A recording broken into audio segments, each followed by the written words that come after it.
भारत से मार खाई मई में और पाकिस्तान उसके बाद से अपने घर में ही मारा जा रहा है।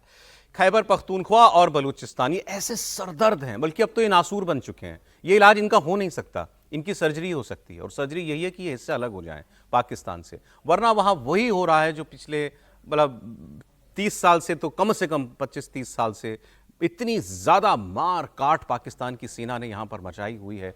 आपको पता है बलूचिस्तान में लोगों को टॉर्चर करने का, मारने का पाकिस्तान की सेना ने जो तरीका निकाला था, दुनिया में कहीं नहीं होता। डिक्टेटर तो बहुत होते हैं, ये हेलीकॉप्टर में ले जाते थे लोगों को और हेलीकॉप्टर से फेंक देते थे। गलत तो नहीं बोल रहा हूं सर? बलूचिस्तान में वो किया ऐसे भी इंस्टेंसेस हुए हैं। अब इन जगहों पर कैसे मनाएं? मुनीर, आपको अपने देश में खुद को दिखाना है मैं बड़ा भारी फील्ड मार्शल हूं, लेकिन जब आपकी सेना कतराने लगे इन इलाकों में जाने से तो क्या करें? फिर आपको बात पर आना ही पड़ता है।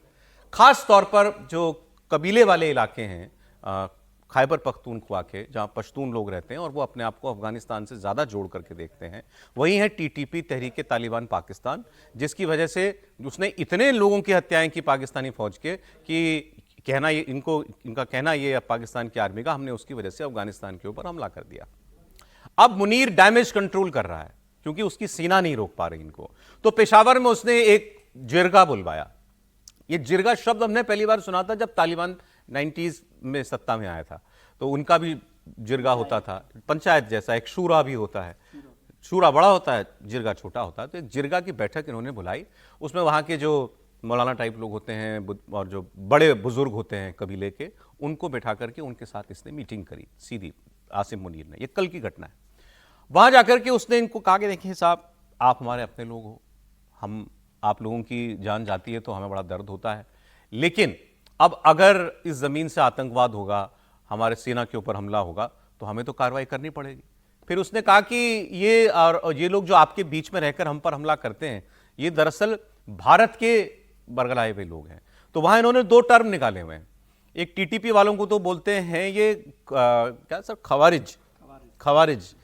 खवारिज अल फितना, और जो बीएलए वाले हैं बलूचिस्तान वाले, उनको बोलते हैं खवारिज अल हिंद। ये मतलब भारत के ये भारत की प्रॉक्सीज है। तो वहां पर जाकर इसने उनको मनाने की बजाय इंडिया और अफगानिस्तान के खिलाफ जाकर के ज्यादा जहर उगला और अपनी करतूतों को दूसरों के माथे डालने की कोशिश की।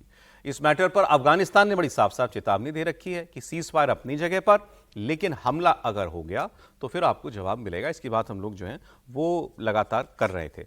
अब सर, कल भी हमने एक बयान आपको दिखाया था मौलाना फजलुर रहमान का, और उसने कहा था कि पाकिस्तान की एस्टैब्लिशमेंट की प्रॉब्लम यह है कि जंग भी ये करेंगे और बातचीत भी ये करेंगे, और करनी इनको दोनों ही नहीं आती।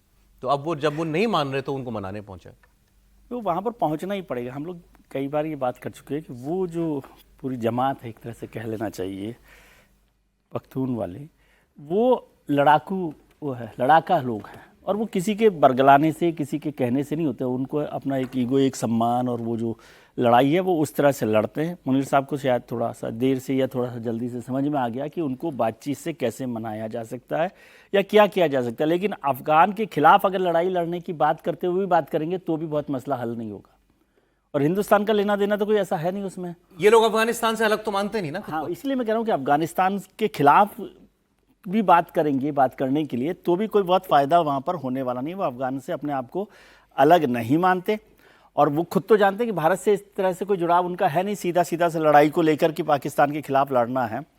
आपको ये मेरे हिसाब से ठीक काम कर रहे हैं, लेकिन अब वो खुद जनरल है ना, तो जनरल की बातचीत कबीलों से ऐसे नहीं हो सकती। कोई पॉलिटिकल लीडरशिप होती है, पॉलिटिकल लीडरशिप किसी बात को समझा सकती है, लेकिन एक ट्रस्ट के लिए काम करने पर कुछ काम कर रहे हैं, हो सकता है समझ में आए कि नहीं आए। लेकिन इसमें मुझे ये बात नहीं ठीक लगती कि अफगानिस्तान के खिलाफ वहाँ पर जाकर बात की जाएगी तो आप उससे कोई रास्ता निकाल पाएंगे।